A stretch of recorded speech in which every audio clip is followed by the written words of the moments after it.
Lo que hoy quiero hacer es subrayar la importancia del desarrollo científico en nuestra región y es lo que da pie al tema que vamos a hablar hoy, cómo la cultura influye en nuestra manera de ver el mundo.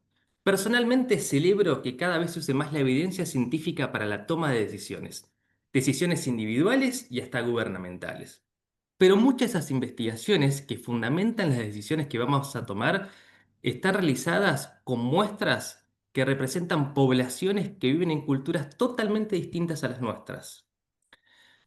¿Qué quiero decir con esto? Recuerdo un debate de las revistas científicas de la Asociación Americana de Psicología, la famosa APA, en las cuales se encontraron que casi el 80% de los participantes de los estudios que estaban publicados en esta revista eran estudiantes universitarios de psicología de Estados Unidos, que representa una definición que no es mía, pero que es algo así: personas blancas, educadas, de ingresos altos, que viven en países industrializados y democracias occidentales.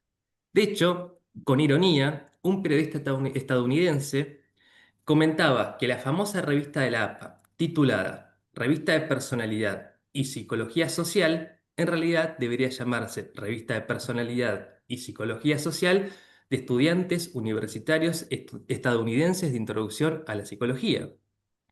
¿Y qué quiero decir con esto? Que indudablemente el peso de nuestra cultura influye mucho en lo que hacemos y cómo lo hacemos. Y hay un ejemplo más actual. La mayoría de los países que más usan el celular por día, es decir, que más horas usan el teléfono, están en América Latina.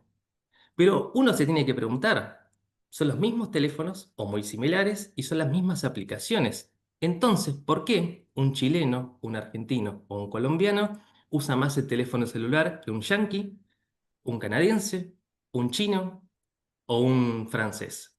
La respuesta a este interrogante se la dejo a ustedes y seguramente Candela de algún modo intenta ayudarnos a entender por qué, pero los invito a la reflexión. ¿Ustedes consideran que un estudio sobre la adicción al teléfono celular en adolescentes japoneses se puede utilizar para tomar decisiones en países como Uruguay, Brasil o México? Y para cerrar, ¿qué quiero resaltar con esto? Que si queremos tomar decisiones verdaderamente basadas en evidencia científica, debemos valorar y cuidar a quienes hacen ciencia en nuestros países, porque son quienes pueden incorporar el esencial factor cultural al desarrollo de una investigación. Y aquí voy, que si hablamos del peso de la cultura, inmediatamente se me viene a la mente la persona ideal para guiarnos: Candela Antón, mi antropóloga de confianza, a quien considero, y esto lo voy a hacer un doble clic, la comunicadora de habla hispana más relevante en este tema. Realmente es maravillosa. Y si no la siguen, están obligados a seguir a Candela Antón y voy a compartir sus redes aquí. Entonces, Candela, realmente es un honor personal e institucional contar contigo y te escuchamos. Ostras, Cristian, creo que es la presentación más maravillosa, cercana y que más piropo me parece de la historia, ¿no? O sea, muchas gracias. Y bueno, hola a todo el mundo. Estoy súper contenta de estar aquí. Estoy nerviosa. Es la primera vez que hago divulgación en directo así, ¡pum! Aquí y ahora. Una cosa que la verdad es que me gusta mucho porque se parece a mi antiguo amor, el teatro, pero que no he tenido la oportunidad de practicar. Así que muchas gracias también a ti, Cristian, y a toda la asociación por brindarme esta oportunidad y bueno, por tenerme aquí. Bien, primero me gustaría comentar un poco lo que ha dicho Cristian, porque la verdad es que todo la charla, ¿no? Un poco que he preparado, ha sido súper bien sumarizada por ti, Cristian, en un momento. Lo llego a saber y lo hacía en 10 minutos y acabábamos antes. No, pero en algunas de las cosas que has mencionado, como lo de Western Educated, ¿no? Lo de educados, ricos, tal, ¿no? Universitarios, lo mencionaré también en esta charla. Y no conocía el detalle de lo de que Latinoamérica utiliza más horas el teléfono, el celular, que otros lugares del mundo, pero sí que es cierto que, y este es uno de los temas, por no decir el tema central de lo que hablaré hoy, que realmente la variabilidad cultural es impresionante en el mundo y que muchas veces la obviamos. Y bueno, espero que con la charla de hoy podamos entender un poco entre todos por qué solemos obviar esto, o quizá no el por qué, sino qué nos hemos perdido al obviar esto. Y bueno. cómo podemos enfrentarnos al hecho de la variabilidad cultural para aprovecharlo en nuestro favor, ¿no? También como cristian considero que el pensamiento científico, los científicos y en general la ciencia puede darnos muchas herramientas o va a darnos muchas herramientas para lidiar con las cositas, por decirlo en modo influencer, que se vienen próximamente en nuestro mundo, ¿no? Entonces, sin más preámbulo ya paso a mi parte y me gustaría empezar contándoos una anécdota que cuenta que contó David Foster Wallace en su discurso de graduación en el Kenyon College, que es que hay dos peces que nadan por ahí, por el mar, ¿no? Y se cruzan con un pez mayor, un pez anciano, que los saluda diciendo, Buenos días, chicos, ¿cómo está el agua esta mañana? Y bueno, los jóvenes le responden como, Buenos días, y siguen nadando, ¿no? Al rato, uno de los peces le pregunta al otro, Oye, ¿y qué demonios es el agua? Pues el agua, señoras y señores, es la cultura, ¿no? Es esta anécdota, yo creo que para mí ilustra una paradoja fundamental de nuestra condición humana, que es que lo más omnipresente a veces es también lo más invisible o lo que más fácilmente pasamos por alto, ¿no? Ese agua que nos rodea, que es nuestro medio, pero que, sí, la cultura es ese agua, ese medio transparente que nos movemos sin darnos cuenta. Y la verdad es que el problema es que hasta hace muy poco las ciencias han cometido el error de los peces jóvenes, que es que han ignorado sistemáticamente la variable que lo permea todo, ¿no? Por obvia, yo siempre digo que las obviedades hay que revisarlas muy a menudo porque a veces por obvias pasan por alto. Y, en los detalles se esconde el diablo, ¿no? El diablo está en los detalles, es la frase. Ay, no sé cómo era.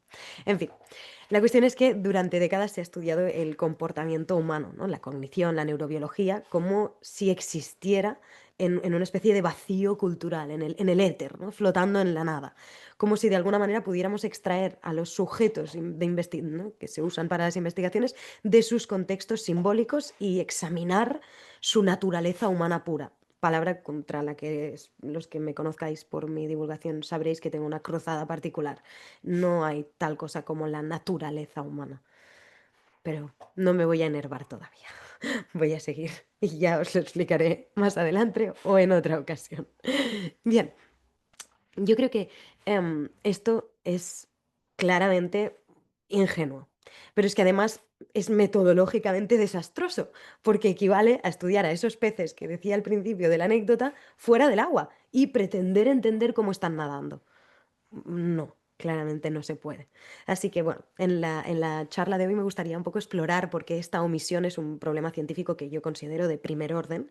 Em, Me gustaría primero definir el concepto cultura, tal y como lo usamos los antropólogos, que supongo que lo sabréis, pero si no, yo os lo explico. El concepto de cultura es la idea central o el objeto de estudio central de la antropología, desde diversos prismas.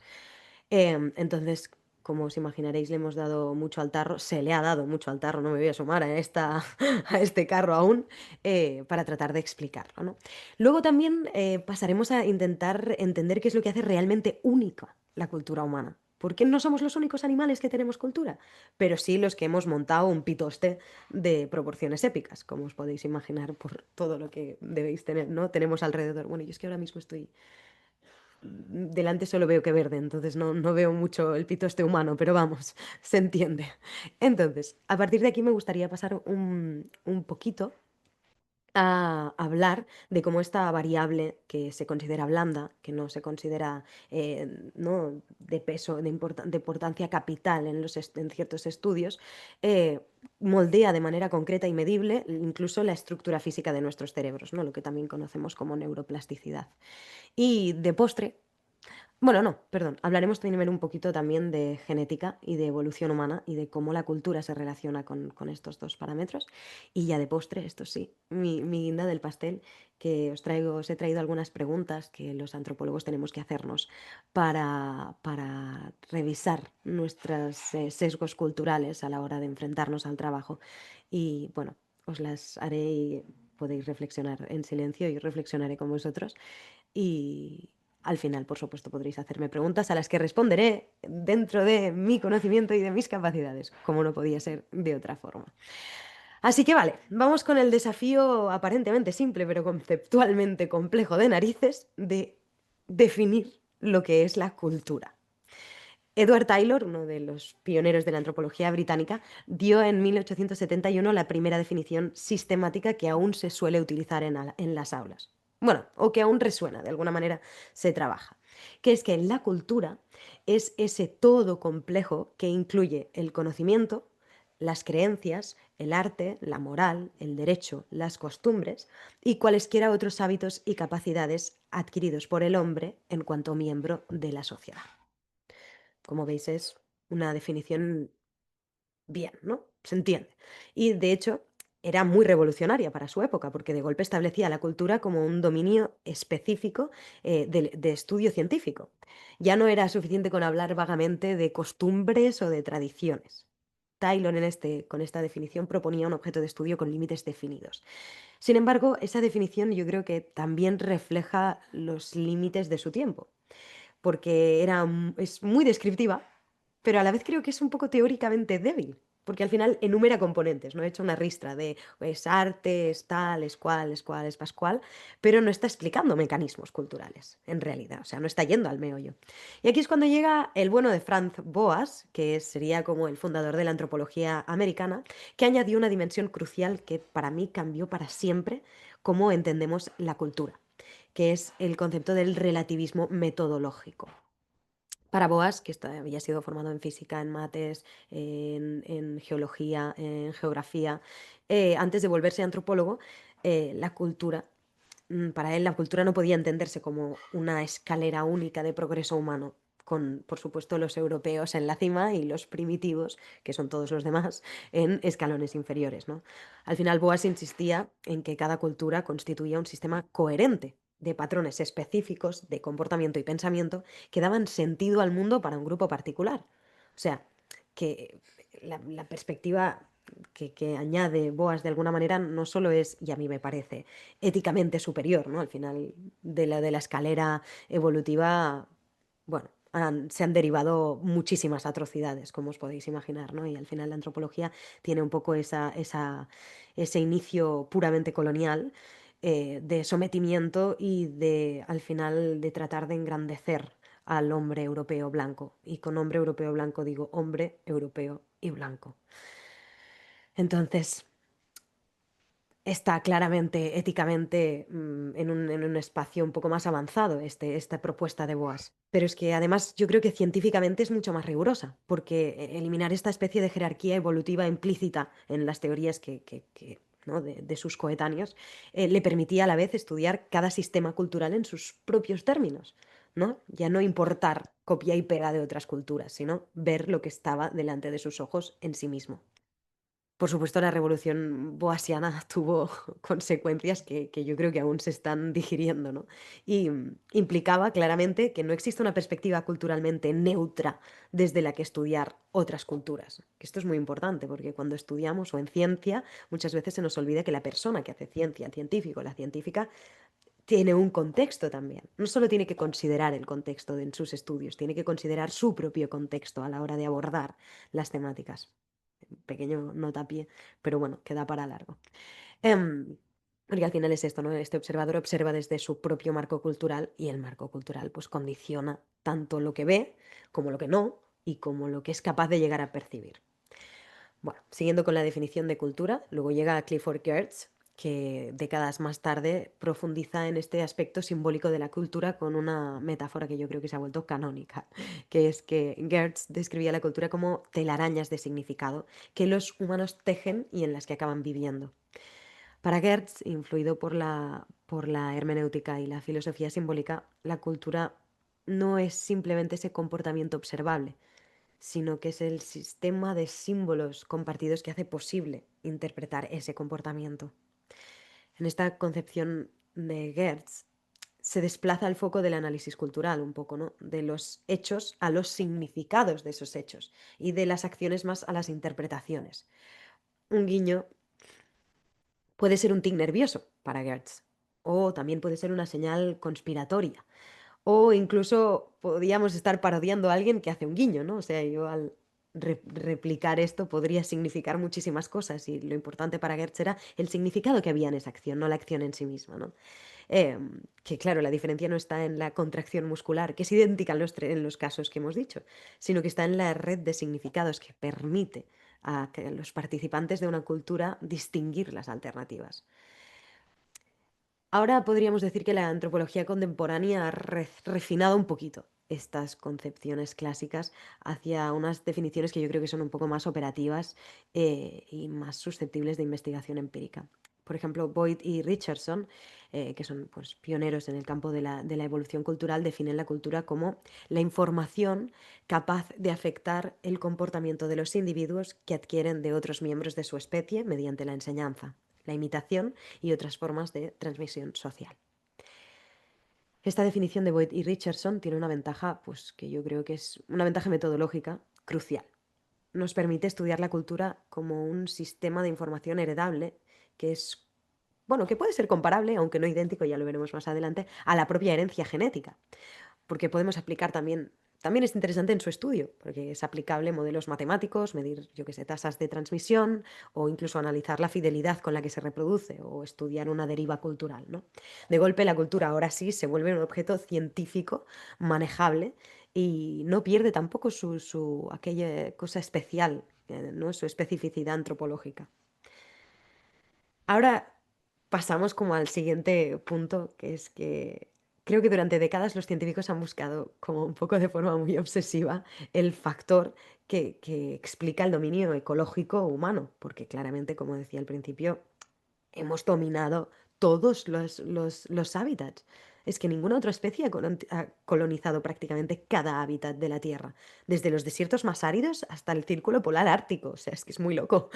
Y todo esto sin una radiación genética masiva, o sea, sin unos cambios de especie muy grandes, ¿no? Somos la misma especie, que simplemente hemos hecho aquí una difusión enorme. Mm, Al final, las tradiciones perdón, las hipótesis más tradicionales se centraban en dos características que supuestamente nos distinguían de otros animales. Por una parte era la acumulación cultural progresiva y la transmisión de alta fidelidad. Pues la acumulación cultural progresiva se basaba en el hecho de que unas generaciones utilizan los conceptos de las anteriores y se va generando, ¿no?, una acumulación a través de generaciones. Y el otro concepto, que es el de la transmisión de alta fidelidad, se basa en cuán parecida es esta cultura entre generaciones, ¿no? En general, nuestras culturas son muy estables a lo largo del tiempo. Y creo que hasta este punto la lógica parece impecable, ¿no? Solo los humanos pueden acumular conocimiento generación tras generación y solo nosotros podemos construir sobre estos logros previos para crear tecnologías cada vez más complejas. Hasta aquí bien, ¿no? Además, para más INRI, solo los humanos podemos transmitir esta información cultural con suficiente precisión como para preservar estas innovaciones a lo largo del tiempo. Sin embargo, y aquí viene la ciencia moderna, un paper reciente de Thomas Morgan y Marcus Feldman, que os recomiendo mucho, destroza sistemáticamente estas premisas con datos empíricos que son, bueno, a mí me parecen bastante devastadores para las teorías tradicionales. Empezamos con esta supuesta exclusividad de la acumulación cultural humana. Se pensaba que solo nuestra especie podía generar este fenómeno conocido como efecto trinquete, que es la capacidad de una población para mantener y mejorar gradualmente las innovaciones conductuales a lo largo de las generaciones, evitando que se pierdan por deriva, por error o por error simplemente de transmisión. Pero estos datos revelan que esta premisa es falsa. Por ejemplo, las ballenas jorobadas han desarrollado una técnica de alimentación que se llama lobtail feeding, en inglés, que se transmite socialmente y que además mejora generacionalmente. La técnica consiste en golpear la superficie del agua con la cola para aturdir cardúmenes de peces y así facilitar su captura. Lo crucial es que esta conducta no aparece súbitamente en toda la población, sino que se observa por primera vez en 1980 en un individuo y durante las siguientes 2 décadas se va extendiendo a través de transmisión social hasta ser practicada por un tercio de la población de las ballenas jorobadas en el Atlántico Norte. O sea, ojo peligro, esto es puramente lo que pensábamos que era humano, ¿no? Y además la técnica se ha ido refinando.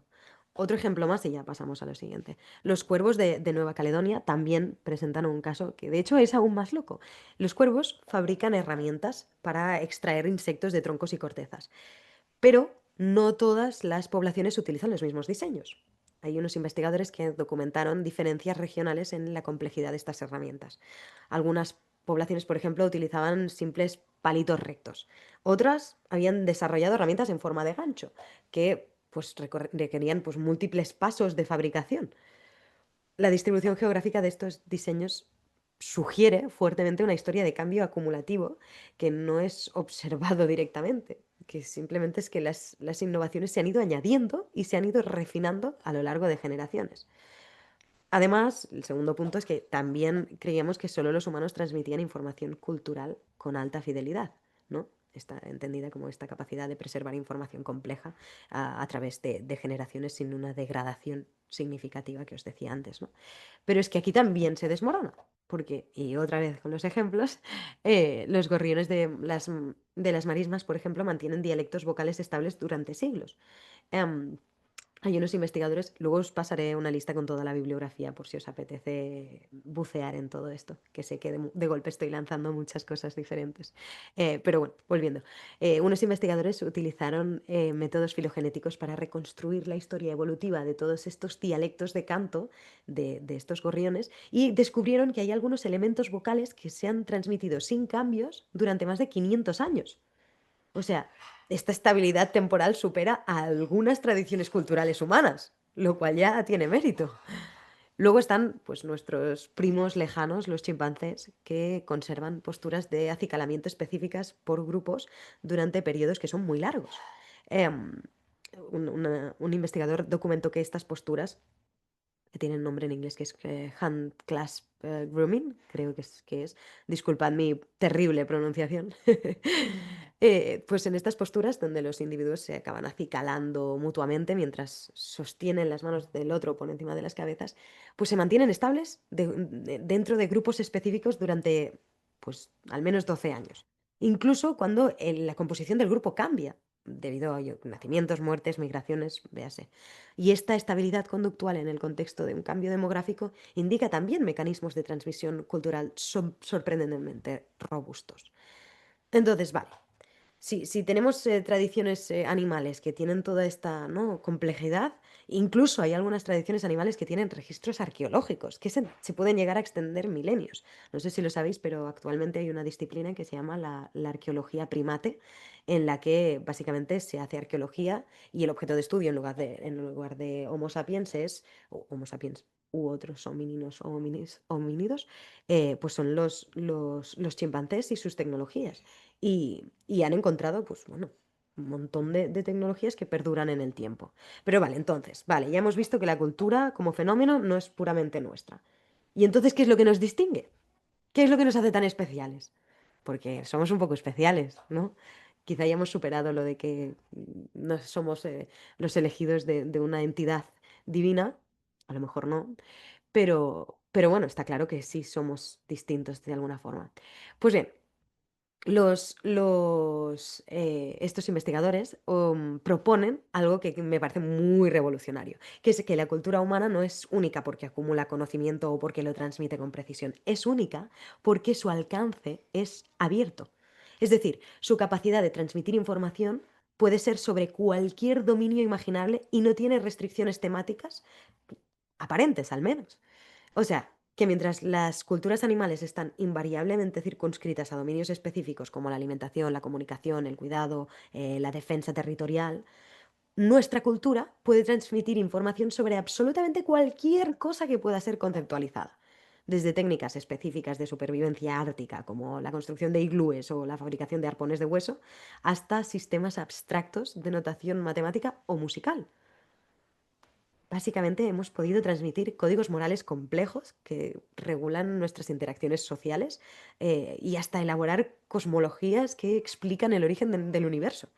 O sea, incluso desde creencias sobrenaturales sobre entidades invisibles, como os decía antes, hasta protocolos tecnológicos para manipular materiales a escala molecular. Realmente, las posibilidades de nuestra transmisión cultural son enormes, ¿no? Y esto es a lo que se llama la apertura sin límites. Y es lo que nos distingue. No somos los únicos con cultura, pero sí somos los únicos con una cultura que no tiene fronteras temáticas predefinidas, por decirlo así. Yo diría bueno, esto explica un poco por qué nuestra especie ha podido adaptarse a cada rincón habitable del planeta, ¿no? En un tiempo evolutivo que francamente es fascinante, ¿no? Ha sido instantáneo. Ninguna otra especie ha logrado repartirse tantísimo, como os decía antes, sin derivarse, sin diversificación genética masiva en muchas otras especies. Es que es una locura. Vale, ahora ya tenemos la singularidad de lo que es nuestra cultura, ¿no? Ahora vamos a intentar ver cómo esta cultura interactúa con nuestro cerebro. Y aquí entra en juego un concepto que a mí me parece que ha transformado, bueno, a mí me parece, no es a mi discreción, ¿eh? Ha transformado la neurociencia en las últimas 3 décadas, que es el concepto de la neuroplasticidad, que básicamente podría ser definida como la capacidad del sistema nervioso para modificar su estructura y su funcionamiento en respuesta a la experiencia. Durante gran parte del siglo XX, la neurobiología asumió que el cerebro adulto era un órgano, pues, rígido, cuyas conexiones neuronales permanecían fijas una vez había pasado el periodo de la infancia. Según este paradigma, los daños cerebrales, pues, eran irreversibles y los aprendizajes se consolidaban en estructuras permanentes y básicamente la regeneración neuronal era prácticamente imposible. Sin embargo, desde los años 90 esta concepción, pues, se ha derrumbado. Hoy sabemos que el cerebro es un órgano totalmente dinámico, que es capaz de reconfigurarse continuamente bajo la influencia del entorno y también de la cultura. Los ejemplos empíricos, de hecho, son bastante contundentes. Hay un célebre estudio de Maguire et al. Que demostró que los taxistas londinenses, que son obligados a memorizar el complejo callejero de la ciudad, pues sí, que os imagináis cómo es la ciudad de Londres de intrincada, ¿no? Pues de golpe esta gente, estos taxistas, desarrollan un hipocampo posterior significativamente más voluminoso que el de la población general. O sea, tienen unas especificaciones cerebrales adscritas o que se derivan de su práctica diaria. Esto evidencia que este aprendizaje intensivo de navegación espacial puede en efecto modificar, ¿no?, la anatomía cerebral. Luego, de forma paralela, por ejemplo, los músicos profesionales que practican desde la infancia presentan cortezas motoras y auditivas bastante más desarrolladas, especialmente, pues, en las áreas vinculadas a los dedos y a la percepción de los tonos, por ejemplo. Otro ejemplo muy clave es el del bilingüismo. Quienes manejan 2 o más lenguas muestran una mayor densidad de materia gris en regiones asociadas al control ejecutivo y a la inhibición cognitiva. Estos casos ilustran claramente cómo la cultura, en forma de entrenamiento, aprendizaje o práctica, deja huellas materiales en la neuroanatomía. Por supuesto, la plasticidad no es ilimitada ni tampoco uniforme. En la infancia, el cerebro se encuentra en lo que se conoce como periodos sensibles de aprendizaje, durante los cuales la reorganización es más rápida y también es más profunda. Sin embargo, la neuroplasticidad también se manifiesta en la adultez y la vejez, como muestran investigaciones sobre recuperaciones tras ictus, por ejemplo, o sobre programas de estimulación cognitiva en ancianos. Incluso, y este es un ejemplo que a mí, no sé por qué me impacta mucho, en condiciones de daño cerebral, la reorganización funcional permite que áreas que están intactas del cerebro asuman parcialmente funciones perdidas. O sea, es como, qué hermoso, ¿no? Ya no puedo utilizar esto, voy a reconducirlo y a reaprovechar el espacio que tengo para seguir haciendo esta actividad que yo necesitaba o que estructuralmente era importante, ¿no? Así que la plasticidad al final no es este privilegio del desarrollo temprano, sino que es un principio fundamental de nuestro cerebro humano a lo largo de toda la vida. Y ahora viene lo importante. Si este cerebro se transforma con la experiencia y las experiencias están mediadas por la cultura, la consecuencia, pues, es un poquito inevitable, ¿no? No existe un cerebro humano universal, digamos, aislado de contextos culturales. Sin embargo, y aquí me solapo un poco con lo que decía Cristian, eh, sin embargo, gran parte del conocimiento que poseemos sobre neurociencia proviene de este reducido segmento de la población. Pasa también como con la psicología. Y pasa con muchas otras ciencias, también pasa con la genética en muchos casos.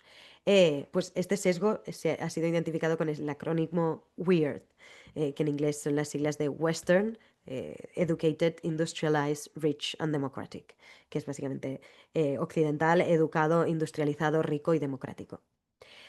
Según estos autores, o sea, según los autores que desarrollaron este concepto, que son Henrik Heine y Norenzain, creo, el 96% de los estudios en psicología y neurociencia se basan en estos tipos de individuos weird, que básicamente en su conjunto representan menos del 12% de la humanidad. Así que hemos construido una imagen del cerebro humano a partir de una variante más de nuestra especie. Claramente las consecuencias de este sesgo pues son bastante profundas. Hay, por ejemplo, el caso de una ilusión donde hay dos líneas de, no sé si os suena, una ilusión donde hay dos líneas de igual longitud, pero parecen distintas según las flechas que las acompañan. Hay en estudios clásicos, los occidentales caen sistemáticamente en esta ilusión, o sea, las ven de distinta medida. Pero muchas poblaciones no occidentales, como los San del Kalahari, pues son prácticamente inmunes. No, lo ven claramente que son de la misma medida, ¿no? Em, Básicamente el hecho de que la percepción visual esté modulada por la cultura también cuestiona la idea de que hayan procesos perceptivos universales. Am, Algo similar parece que ocurre en la cognición social. Unos investigadores también demostraron que los asiáticos orientales procesan escenas visuales de forma holística, ¿no? Que integran el fondo y el contexto, mientras que los occidentales pues tendemos a centrarnos o tienden a centrarse en objetos aislados. Estas diferencias claramente también se reflejan en patrones neuronales diferenciados, ¿no? Y aquí viene un tema que me parece bastante notorio también, que esta variabilidad cultural también se puede extender a dominios como la moralidad, ¿no? Investigaciones de neuroimagen muestran que los juicios morales activan circuitos distintos según los marcos culturales. O sea, en sociedades occidentales, por ejemplo, las transgresiones individuales suelen activar con fuerza áreas como la corteza prefrontal medial, perdón, y la amígdala, que están pues asociadas a la indignación moral. En otras tradiciones, la misma conducta puede no despertar esta activación, al estar encuadrada en un marco normativo pues diferente. O sea, dicho de otra manera, que lo que consideramos una reacción moral natural también está modelado por patrones culturales que interiorizados, ¿no? Que reconfiguran también nuestro funcionamiento neural. En realidad, esto de la moral, pues a mí me parece que da para mucho más. ¿Por qué? Porque hay un estudio, que también os pongo si queréis en la bibliografía, que, que demuestra que parecen haber ciertos patrones que se sostienen en estudios cross-culturals, que son entre culturas, y que marcan unas tendencias. Si bien no es la exacta misma cosa, sí que hay tendencias que parece que moralmente nos afectan. Así que sí puede haber en todo esto un cableado base muy modificado, como os digo, por la cultura. Luego viene, y aquí es como mi parte favorita, que es donde yo me especializo, que es en la evolución humana. Insensata, donde menos chicha hay, bueno, o más, depende de cómo se mire, donde más preguntas hay, desde luego. Em, en los procesos de coevolución gen-cultura, pues se añade, yo creo, una capa entera de complejidad. Durante muchísimos miles de años, la cultura no solo ha modificado los cerebros a nivel individual mediante estas experiencias que mencionábamos, ¿no? Pues los taxistas, pues tal, ¿no? Sino que también ha ejercido una presión selectiva sobre poblaciones enteras, es decir, ha sido motor de la evolución en sí misma. Un ejemplo que se utiliza siempre para hablar de esto, que es el ejemplo paradigmático, es la persistencia de la lactasa en adultos, que está vinculada al desarrollo cultural de la ganadería lechera en Europa y algunas zonas de África. Esto muestra que la cultura crea nichos que se retroalimentan también con la evolución biológica, porque que ciertas poblaciones ¿no? de estas poblaciones de Europa y de algunas zonas de África tengan tolerancia a la lactosa más allá de la edad ¿no? de la propia edad del lactante, ya te indica que ha habido una adaptación biológica a un entorno cultural, porque hasta que no se domestican estos animales y se usa su leche, mm, no era necesario, o sea, de la nada no ha venido, no es directamente, es causal.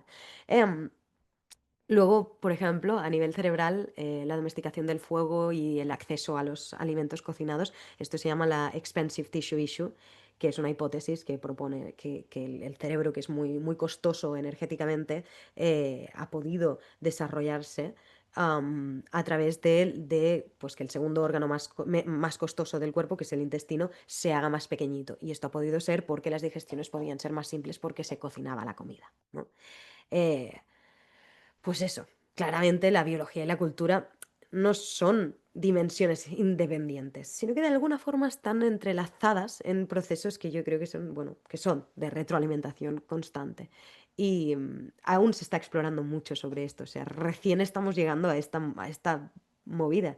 Qué bonito y qué curioso de la ciencia me parece el hecho de que cuando se llega a una conclusión parece que siempre ha sido muy obvia y no se entiende cómo no se podía considerar antes esto, ¿no? Es muy obvio que la biología y la cultura están interconectadas.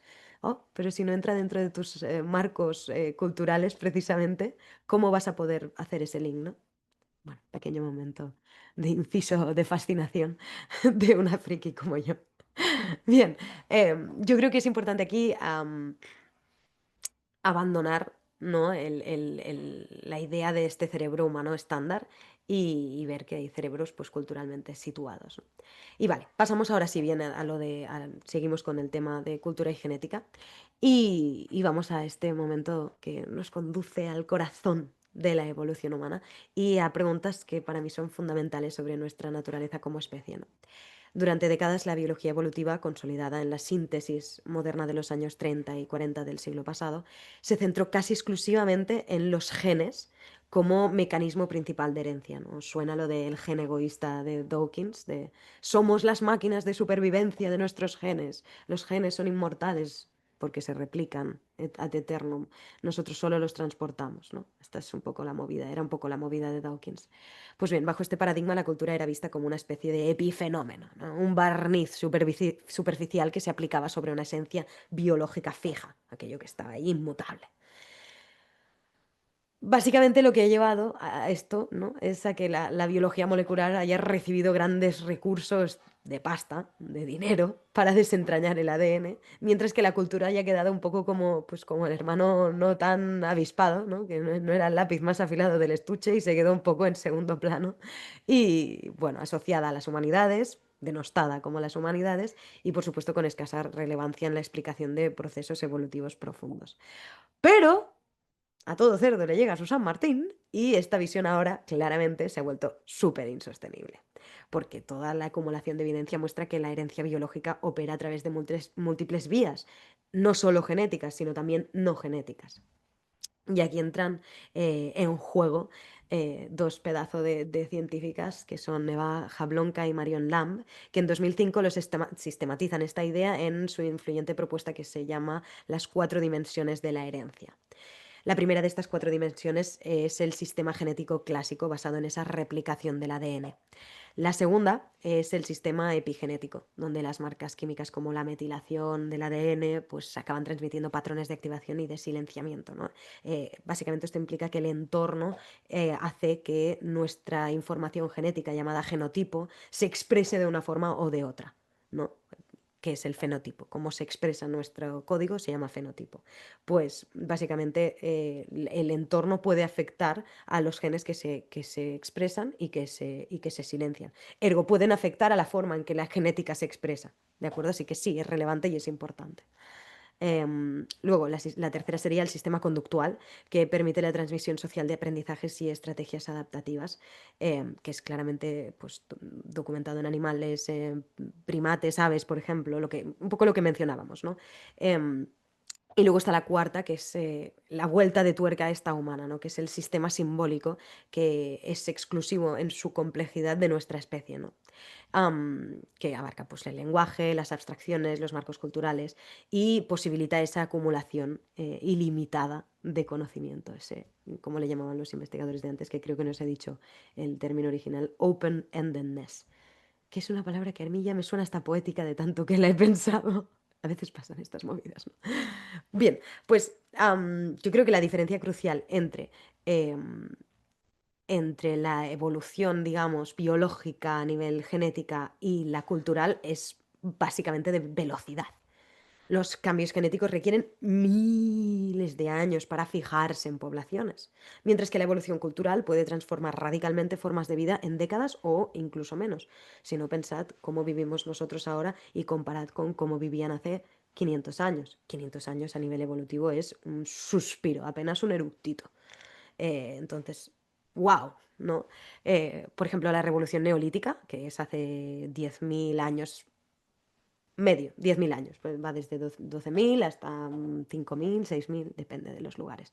Pues esta revolución reestructuró en un tiempo evolutivo instantáneo la dieta, la organización social, los sistemas de poder y las creencias. O sea, imaginaos. Y el otro ejemplo que se pone siempre muy, muy claro es la revolución industrial, ¿no? Que acabó transformando los patrones de trabajo, el urbanismo y nuestras concepciones del tiempo, por ejemplo, en menos de 10 generaciones, eso ya no es un suspiro, eso ya es como un nanosegundo en evolución. Y, y luego ya ni hablamos de la revolución digital que fue ayer, literal. Eh, Apenas en 30 años hemos modificado la comunicación, el acceso a la información, las redes sociales y hasta la manera en que formamos parejas. No sé, yo ahora todos la gente más joven, me he sentido mayor diciendo esto. Sé que no lo soy, pero de golpe me lo he sentido. La gente más joven que conozco ya solo conoce gente a través de aplicaciones ¿no? de Tinder y cosas así, que es como, oh, wow, esto es un cambio cultural muy, muy importante, ¿no? Bien. Pero vale, la cultura no solo es que sea más rápida, sino que además también puede guiar la evolución genética, ¿no? Es lo que se llama coevolución gen-cultura, que lo he como dibujado un poquito antes. Un ejemplo era este de la lactasa que he mencionado. Y bueno, sí, claro, también hay ejemplos que trascienden lo humano, ¿no? De este tema. Em, de este tema de evolución, coevolución gen-cultura. Por ejemplo, los cucos parásitos, que son estos cucos que dejan sus huevos en nidos ajenos, ¿no? De pájaros ajenos para que cuiden a sus jetas de toda la vida de Dios, pero en el mundo animal, ¿vale? Y dejan el huevo ahí y el otro se lo cuida y la buena suerte. Pues es importante porque las preferencias de hospedador, ¿no? Se transmiten no solo genéticamente, sino mediante la impronta ¿no? de padres a hijos. Los polluelos que hayan sido criados por una especie diferente, pero una cierta especie diferente, tienden a acabar parasitándola otra vez en la adultez. Por ejemplo, a su vez, las especies hospedadoras también desarrollan conductas de moving que han sido aprendidas culturalmente, ¿no? Que son pues, con variaciones regionales en estrategias defensivas y tratar de que no me coloques tu huevo. Es tu progenie, cuídala tú, ¿no? Eh, Básicamente esto acaba generando una especie de maraña evolutiva en la que hay innovaciones culturales en las defensas de hospedadores que seleccionan adaptadores genéticas en los cucos, como mimetismo, por ejemplo, con aves rapaces, y que a su vez pues impulsan nuevas tradiciones culturales de defensa de los otros pájaros. O sea que es una espiral de coevolución entre cultura, ¿no? Acción y genes que acaba ilustrando súper bien, me parece, el potencial de este fenómeno más allá de los humanos. Vale, aquí yo creo que llega una pregunta clave y además estoy hablando sin parar. Creo que nunca he hablado tanto rato seguido. No he respirado ni una vez. No. Una pregunta que creo que es muy relevante. Que es si sigue la especie humana evolucionando genéticamente de forma significativa o la evolución, no, la cultura, perdón, ha pasado a ser nuestro mecanismo adaptativo dominante. O sea, ya está, hemos dejado de evolucionar somáticamente porque tenemos cultura. Cuando nuestros antepasados, por ejemplo, habitaban pues climas gélidos, yo vivo en Suecia ahora, pues bueno, no, en realidad en Suecia cuando llegaron las primeras poblaciones, bueno, nada, que me lío, me vengo con la movida, pero estos antepasados, porque, por ejemplo, que vivieron aquí en Suecia, no esperaron a tener mutaciones somáticas que aumentaran su pelaje o su metabolismo. No, desarrollaron ropa, hicieron refugios y encendieron fuego. Y se quedaron más anchos que largos, ¿no? Y, por ejemplo, frente a epidemias, ahora ya nosotros no estamos confiando en la selección natural, en que algo se desarrolle y mágicamente podamos evitar que este virus, esta bacteria nos acabe matando a todos, ¿no? Sino que confiamos en vacunas, confiamos en antibióticos y confiamos en protocolos culturales de salud pública, como bien hemos visto durante la pandemia de COVID.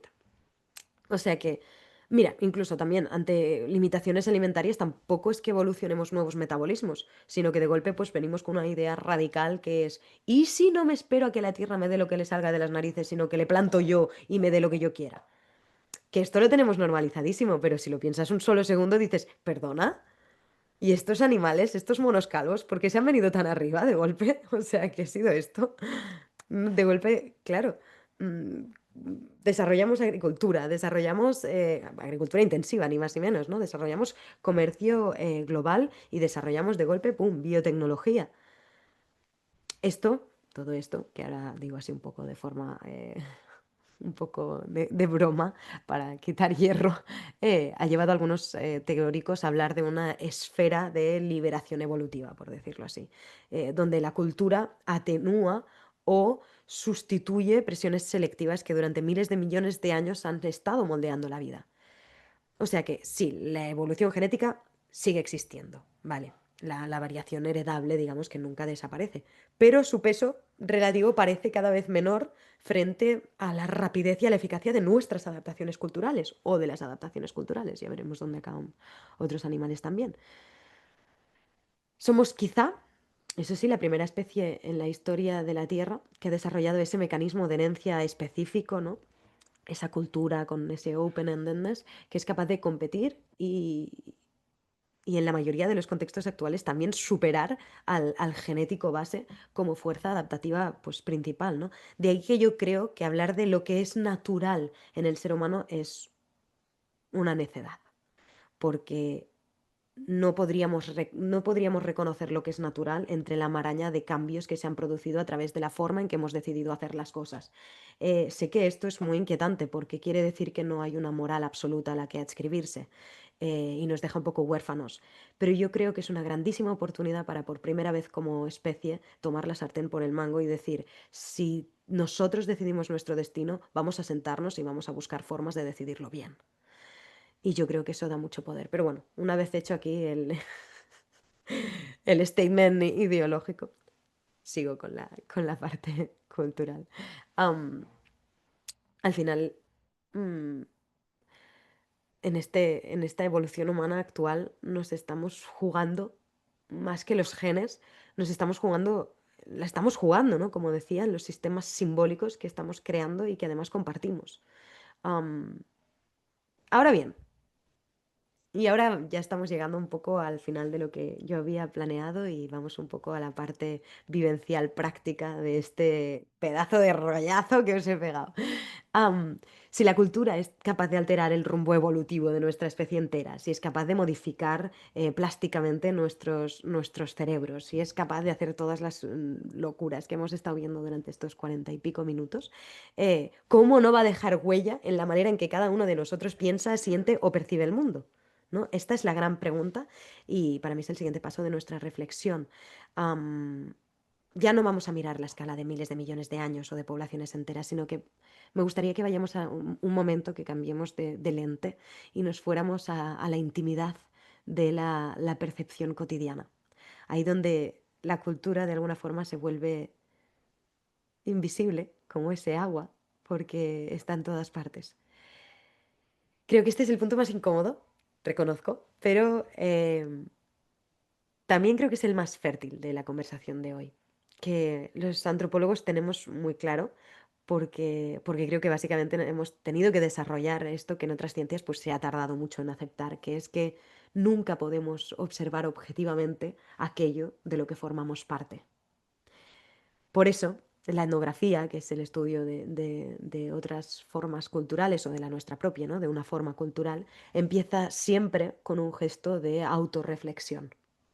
Porque antes de estudiar a los demás necesitamos aprender a reconocer las huellas invisibles de nuestra propia cultura en la manera en que estamos percibiendo el mundo, ¿no?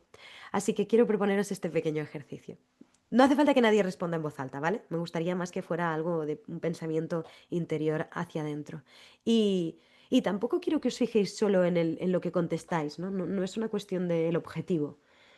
Os pido que no lo digáis en voz alta, no porque no me guste escuchar vuestros testimonios, que la verdad es que me encantaría, soy cotilla profesional, sino porque am, quiero que os sintáis no juzgados, quiero que no haya juicio en lo que estéis pensando. Entonces, quiero que sea íntimo. Am, Quiero que os fijéis también en las emociones. No es solo la cuestión de la respuesta, es las emociones que acompañan a esa respuesta. ¿Os sentís incómodos? ¿Os sentís seguros? ¿Os sentís sorprendidos o sorprendidas? Am, Ahí, en esas marcas, es donde en donde empieza a aparecer de alguna manera el rastro de vuestro propio marco cultural, de nuestro propio marco cultural. Me encanta porque lo digo en segunda persona como si yo aquí no, esto no fuera conmigo. Y va conmigo. Oh, sí va conmigo. Bien, vale. Vamos a... Me voy a callar un segundo. Vamos a respirar todos. Voy a respirar yo, que me sorprende no haberme puesto azul. Voy a beber un sorbo de agua. Os pido que respiréis, que os toméis conciencia un segundo de vosotros mismos. Y quiero que os detengáis un momento en la idea de tiempo. Tiempo. ¿Qué clase de imágenes os vienen a la mente cuando pensáis en aprovechar el tiempo?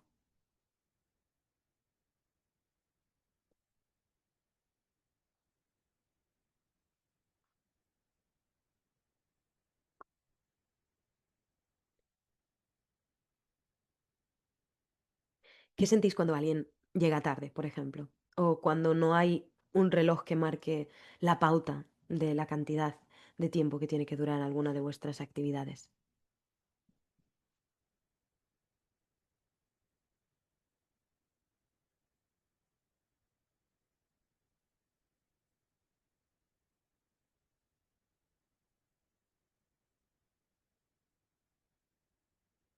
Ahora, por supuesto, no estoy dejando el tiempo que requeriría para desarrollarlo profundamente, pero solo con esas pequeñas sensaciones iniciales me parece suficiente. Más que nada porque si no estaremos aquí hasta pasado mañana. Ahora me gustaría también que abordáramos la noción de persona. ¿Qué significa para vosotros ser alguien? Ser, no de forma filosófica. Ser. ¿Cómo construís esa sensación de identidad? Por ejemplo, luego vamos a abordar ahora el cuerpo. ¿Qué lugar ocupa vuestro cuerpo en vuestra vida cotidiana, en vuestro día a día?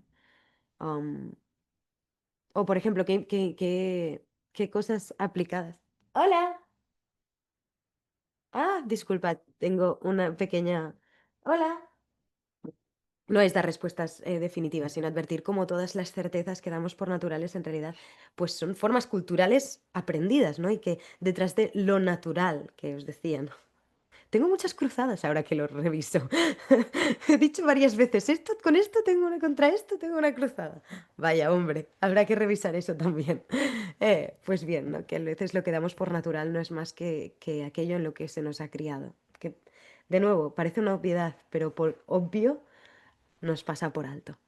Y básicamente son los filtros a través de los cuales pues, nuestro cerebro organiza lo que vemos, lo que sentimos, lo que creemos comprensible o razonable.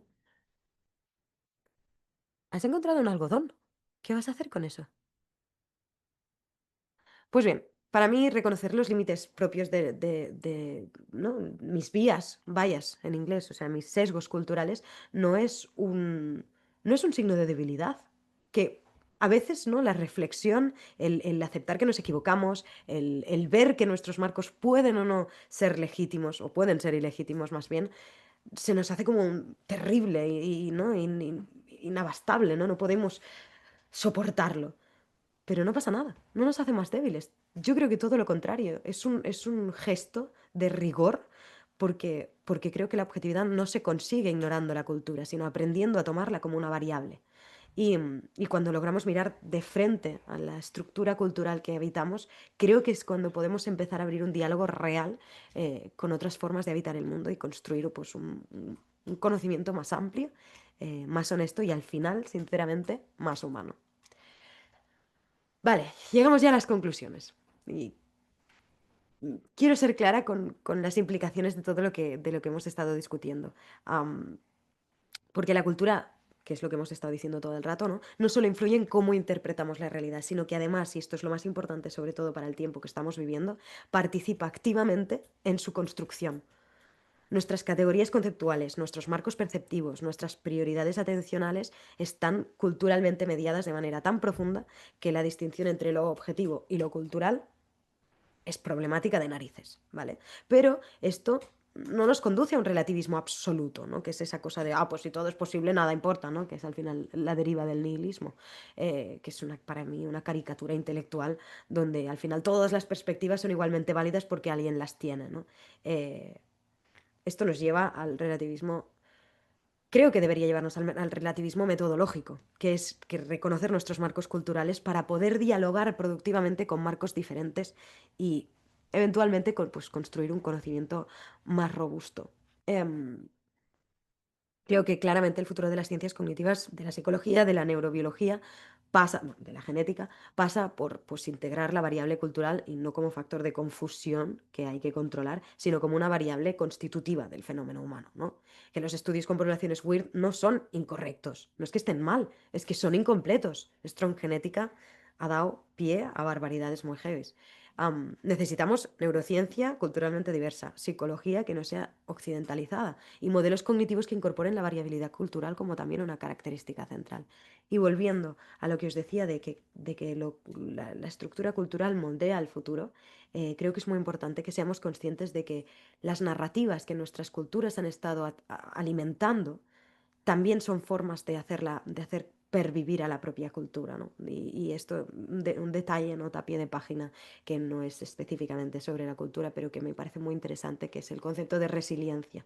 Am, Algo resiliente es algo que a punto de colapsar, no colapsa porque desarrolla una forma para perdurar, ¿no? La resiliencia es lo que podría haber desaparecido y no desaparece, ¿no? Y somos los bichos más resilientes del mundo. Y cuando nos acercamos a los colapsos civilizatorios, yo soy bastante como una losa con esto y creo que estamos viviendo el proceso de un colapso civilizatorio. Y le tenemos mucho miedo porque tenemos miedo a que mueran las categorías culturales en las que hemos nacido y vivido. Pues creo que olvidamos que lo que muere en un colapso no son las personas, sino las estructuras. Y que la muerte de unas estructuras puede ser el nacimiento de unas estructuras nuevas. Que por desgracia no tienen por qué ser mejor, ojo. Nuevo no siempre es mejor. Pero es una responsabilidad y una responsabilidad que requiere de una acción. Y ya está. Ya está. Acabo terminando un poco donde empezamos y creo que queda claro que todos somos un poquito los pececillos jóvenes de la anécdota, ¿no?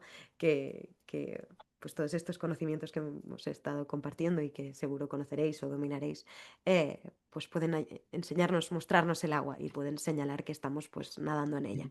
Pero que ese reconocimiento tiene que ser personal, activo, consciente y metodológico. ¡Hala! Hasta aquí mi disertación. Estaré encantada de responder a las preguntas que pueda. Oye, Saga, creo que ese es el ordenador de papá. Y a no ser que te hayas vuelto hacker, yo diría que la puedes liar parda. Ah, me equivoco. Ya está. Impresionante. ¿Vieron que no mentí? Era mi antropóloga de confianza. ¿Y cómo no lo va a hacer? Maravilloso, brillante. Le voy a decir, yo esto siempre lo menciono, en AE somos serios, pero no somos solemnes. Y yo creo que, disculpa que lo diga, esto lo saqué de una frase de Shakespeare. Nos dejaste el culo lleno de preguntas, querida Candela. Realmente, no, no, es impresionante. O sea, creo que no sé yo mucho más interrogantes que respuestas y creo que es lo más importante. De hecho, acá hay un factor que a mí me parece esencial, que es en ciencia hay algo llamado o que se conoce como crisis de replicación. ¿Qué quiere decir esto? Que al aplicar los mismos métodos de una investigación en otras poblaciones, los resultados suelen no sostenerse. Y todos acá seguramente, sobre todo en América Latina, conocemos la fama del método educativo de Finlandia, que por supuesto cuando muchas instituciones de nuestra región intentaron aplicarlo, se encontraron con resultados que eran peores que el método educativo que utilizaban antes. ¿Y cuál es el problema? ¿O cuál es la característica de nuestra región? Por ejemplo, que los alumnos tienen muchas necesidades insatisfechas cuando llegan a la institución educativa. Tenemos un montón de educadores totalmente sobrecargados que encima cobran sueldos, y lo voy a decir también franco, miserables para la tarea que están realizando. Y además un sistema político que cambia las políticas educativas cada vez que cambia el gobierno. Entonces, lógico que el sistema educativo de Finlandia funcione en la cultura de Finlandia y no en la nuestra. Y no estoy haciendo una apreciación de si nuestra cultura es peor o es mejor, pero me refiero a que comprar un enlatado, copiar, hacer control C, control V en otra cultura, potencialmente no funcione. Y está bien que sea así. Y por eso vuelvo a remarcar lo que dije al principio de la clase. Defendamos la ciencia en nuestras regiones porque son aquellos, los científicos, que son los que ponen el factor cultural, que como bien menciona Candela, es esencial en lo que es la ciencia. Entonces, tomemos decisiones con ciencia hecha en nuestra región, con nuestra cultura, con nuestro aporte, con nuestras diferencias, positivas o negativas, pero que son nuestras. Marcela nos consultaba, ¿la especie humana es la única especie capaz de coordinar acciones a futuro mediante el lenguaje? Esta es una gran pregunta. De hecho, es una discusión muy, muy candente en evolución humana porque el lenguaje no fosiliza per se. O sea, el problema de la evolución humana es que tenemos que estudiar cosas abstractas, inmateriales, con registros materiales. Entonces, os podéis imaginar el pitoste que esto supone. Pero al parecer se puede tracear la aparición o la posibilidad de que hubiera un lenguaje articulado a unos cambios en el oído medio hace unos entre 100.000 y 200.000 años.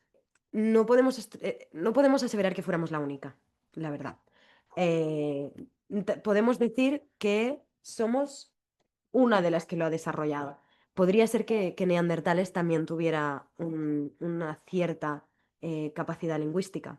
Un estudio reciente ha descubierto que bonobos tienen fonemas, utilizan fonemas complejos. O sea que lo que está pasando ahora con la ciencia es que básicamente todas las cosas que habíamos dado por hechas están empezando a cambiar, que es básicamente estamos empezando a tener más información y nos estamos dando cuenta de que muchos de los paradigmas que habíamos, no de los monolitos científicos que habíamos creado, por ejemplo, solo Homo sapiens tiene lenguaje, pues están empezando a resquebrajarse. No con la velocidad que quisiéramos para sustituirlos por otros monolitos, pero suficientemente como para decir, no puedo aseverar que que Homo sapiens seamos los únicos que tengamos, que hayamos tenido lenguaje complejo.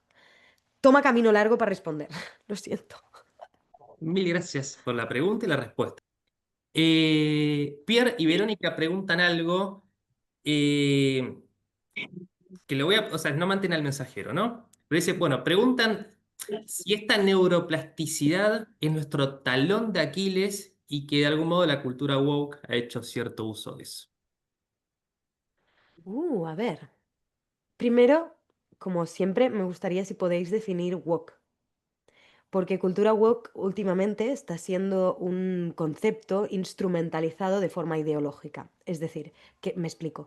Cuando un concepto instrumentalizado de forma ideológica, pierde toda carga de definición que pueda ser utilizado de forma metódica, por ejemplo, en investigaciones científicas, y se convierte en un arma arrojadiza que permite tachar al otro de algo que no es yo. Es decir, una estructura de otredad, que es una palabra que no me he mencionado, pero que sería muy central también en el trabajo antropológico, que es yo me defino a mí mismo muchas veces en contraposición con el otro. Y a este acto de definición en contraposición o me contrapongo con el otro se le llama otredad.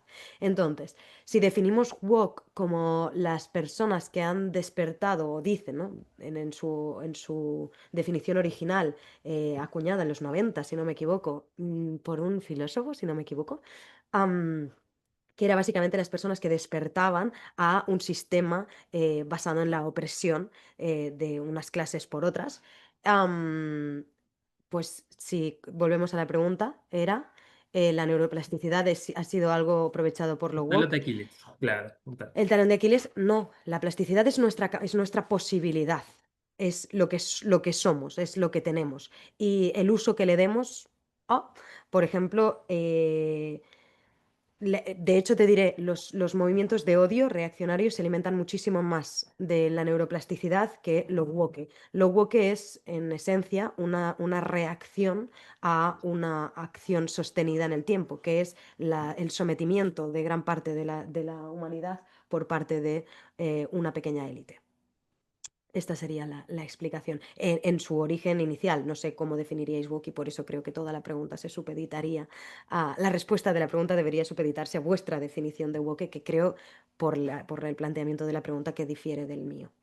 Eh, pero también deciros que sí, la neuroplasticidad es como posibilidad humana inherentemente beneficiosa y perniciosa. Es decir, las peores cosas de la humanidad pueden salir de la plasticidad humana, de la plasticidad cerebral, es decir, una serie de heridas en la infancia pueden permanecer en el cerebro de alguien llevándolo a que de mayor cometa actos de violencia contra el prójimo, por ejemplo. Se ha documentado mucho en discursos de odio. Por ejemplo, de todo tipo de radicalizaciones, tanto de ultraderechas como de ultraizquierdas, como de otras religiones, por ejemplo, porque derecha e izquierda siempre es un marco muy, muy occidental. Eh, y sí, claro, el odio es adictivo a nivel cerebral, igual que lo son las drogas de todo tipo. O sea que sí, sí, en este sentido estamos hablando de esto, sí. El fascismo está alimentado por la neuroplasticidad, por supuesto. Todo, pero es que la poesía también, pero es que la música también. ¿Qué es bueno o es Gracias, malo Candela. entonces? Gracias, adhiero 100%. Gracias por la pregunta, gracias por la aclaración, por supuesto, puede sentir o no, no importa. O sea, me parece valiosísimo que todos tengan la capacidad de preguntar lo que quieran y también agradezco mucho una respuesta tan abierta, sincera y clara. Gracias a ambas partes. Gracias por este pequeño debate. Silvia pregunta, ella comenta que vive en un ambiente absolutamente multicultural. ¿Dónde es este ambiente? En la Florida, Estados Unidos. Ella comenta que es una directora de una institución educativa y lo que está sucediendo es que, por supuesto, hay una dificultad entre a veces mantener el idioma y la cultura argentina. Esta es una institución educativa que, digamos, difunde cierta cultura argentina y que, por supuesto, es difícil a veces, en un contexto tan multicultural, sostener una cultura.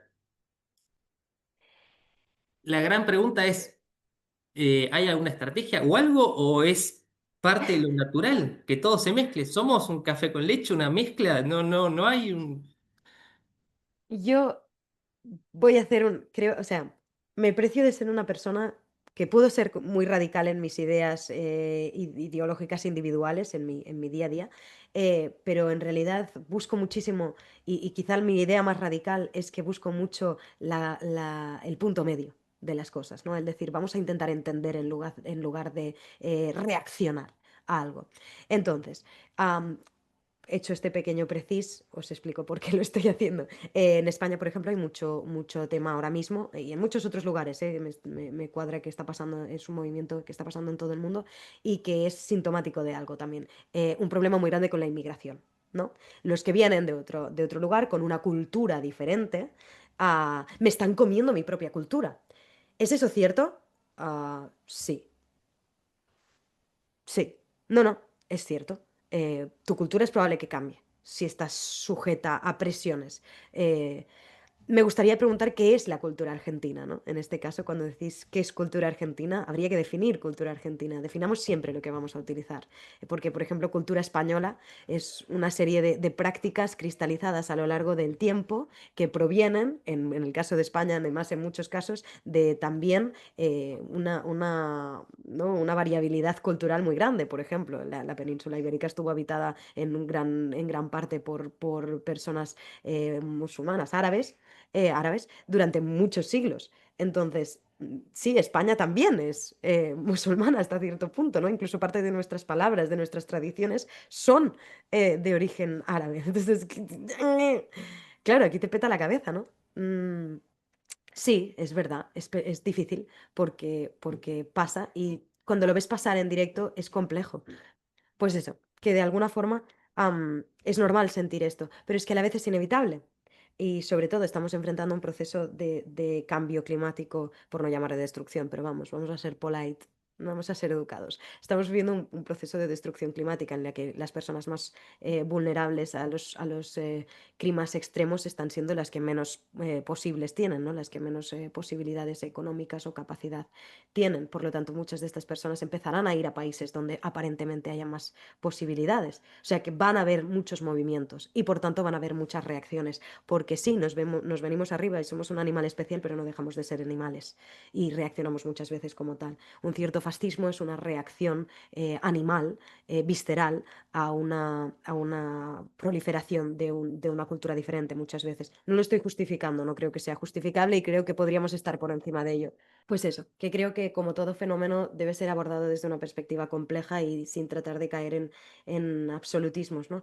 Y me hago cargo de que vivir en el día a día en una situación de tensión cultural debe ser muy jodido. Yo misma he emigrado a otro país, que igualmente es un país europeo, blanco, etcétera, ¿no? Que en este sentido es como el easy de la inmigración, de la inmigración, pero noto mucho las diferencias y hay tensiones y hay cosas que yo hago de otra manera y es como, ¡ah! ¡Ser humano! Gracias, muchas gracias por la respuesta. Eh, Además, cuando a veces pienso, cuando hablamos de cultura argentina, somos indígenas, somos africanos, somos europeos. ¿Qué es la cultura argentina? Depende de qué región, depende de qué lugar, depende de qué parte. Entonces, también es una pregunta que siempre tenemos que hacernos. ¿Qué cultura?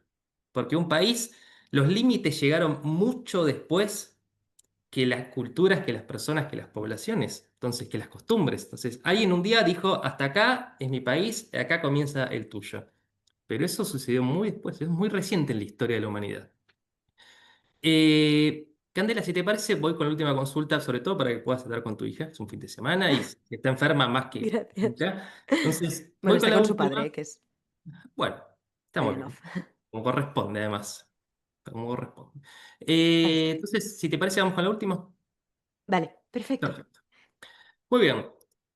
Eh, a ver, yo creo que en realidad podría ser más una recomendación, y esto lo tomo como una pregunta de alguien llamado Roger, que por supuesto menciona que la conducta humana es un proceso complejo que depende de muchos factores, y de algún modo hay un autor que mencionaste, que es Robert Sapolsky, que, digamos, sobre todo para que todos los que están aquí digan, bueno, me voy a tomar el fin de semana para leer a alguien. ¿Qué opinión haces de Robert Sapolsky o consideras que hay otro autor que por ahí tiene un lenguaje práctico, claro, que nos puede ser de utilidad? Yo lo amo, hago la aclaración, amo a Sapolsky, pero por las dudas también. A mí me gusta mucho Sapolsky porque hace una cosa en la que yo creo profundamente, creo no a nivel de fe o sí, con un poco de fe, que es que complejiza cosas complejas. Tendemos, y la ciencia ha tendido durante mucho tiempo a tratar de simplificar cuestiones complejas y creo que lo que hay que hacer es complejizarlas para poder comprenderlas. Y Sapolsky hace una cosa muy interesante, que es que él considera que hay determinismo biológico, ¿no? Que es decir, que nuestra biología nos determina en nuestra vida, pero él considera que es una capa más, ¿no? Un poco lo que os contaba que hacían Jablonka y Lamb en la genética, que es quedarse con el gen, es ¿no? El motor de la evolución humana es muy simplista, porque hay el gen, luego está no sé qué, luego está no sé cuántos. Pues Sapolsky hace lo mismo, pero con el determinismo biológico, que es otra cosa, ¿no? Estamos, ¿no? Biológicamente determinados para... Que esto es una cosa que también se oye mucho y que generalmente sirve para afianzar roles de género, por ejemplo. La mujer hace esto, el hombre hace aquello. Porque es biología. Sí, estamos seguros. Y Sapolsky lo que hace es sacar esta simplificación al concepto y acercarlo a lo que es una cosa gradiente, compleja y que tiene muchos matices, ¿no? Am, que está mediado por lo cultural, que está mediado por la epigenética, que está mediado por un montón de cosas diferentes, que no es solo información biológica pura y te aguantas, que es una estructura fija, pero que de una forma muy compleja que no somos capaces ni de llegar a comprender completamente, alguien lo decía así un poco, somos muy complejos, pero en esa complejidad hay un sentido a cómo somos. Y de forma muy filosófica o que tal vez un poco vaga, Sapolsky trabaja con esto. Hay un vídeo que corre por redes sociales de Sapolsky, además, que habla sobre la testosterona, que se asocia a la violencia, por ejemplo, y a la agresividad. Y él, porque Sapolsky es neurobiólogo, es antropólogo y es primatólogo. O sea, el, el- la mejor combinación que se puede hacer para estudiar al ser humano. quizá falta la poesía o la música, ¿no? También para entender algo más. Pero vamos, es una grandísima combinación. Y él habla sobre la testosterona y a ver si te lo puedo pasar a ti, Cristian, y se lo puedes pasar a ellos de alguna manera. Sí, O lo por compartiré supuesto. algún día en mis stories. Pero es un vídeo. Así que sí, Sapolsky me gusta mucho porque complejiza lo complejo y trata de explicar de forma compleja lo que es complejo.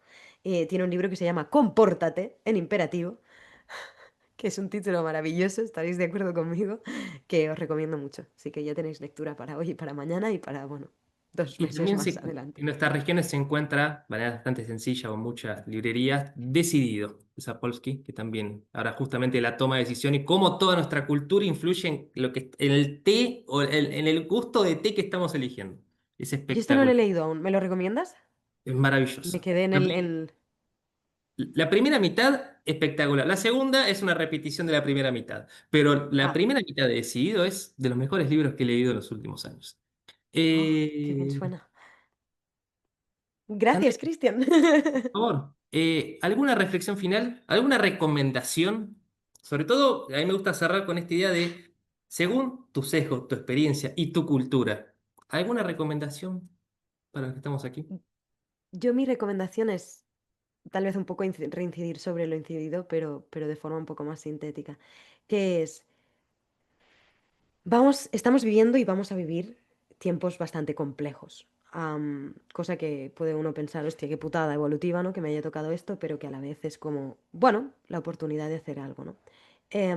Y yo creo que una de las grandes cualidades o de las grandes mm, capacidades que podemos desarrollar es el pensamiento crítico y el tratar de pensar en lugar de visceralizar, porque tratan las redes sociales, lo que tratan muchas estructuras en las que vivimos ahora, es de llevarnos al estómago, al enfado, al cabreo, a la confrontación, ¿no? Al trabajar siempre desde el odio, desde el tú más, de tal, intentar bajar, escuchar, escucharnos. Escuchar hacia adentro, escuchar hacia afuera y escuchar bien las cosas que nos rodean para poder entenderlas en su complejidad. Esa sería quizá mi recomendación. Mil gracias a todos los presentes que estuvieron hoy, realmente. Es un honor compartir un sábado hablando de ciencia, educación, cultura y sobre todo, como mencionaba Candela al final, de invitarnos a pensar sobre lo que pensamos. Parece espectacular. Candela, ha sido un honor, chao pescado, dicen ahí, me encanta. Ha sido un honor personal gigantesco, gigantesco, realmente personal e Lo mismo digo. institucional. Gracias, Candela. Y bueno, estamos en contacto para que me envíes justamente todas las que son la bibliografía que utilizaste hoy, las referencias que hiciste, lo que consideres. Por supuesto. Y nada, todo lo que sucedió aquí también es todo tuyo. Mil gracias. Mil Muchas gracias. gracias a todo el mundo. Ha sido un placer, la verdad. Espero que os haya servido o significado o entretenido en el peor de los casos. Y gracias por tenerme este rato. Gracias, Por Cristian. favor. Gracias, Metrópolo de la Confianza. Y como dice ella, chao pescado. Al fin. Pues chao, pescado.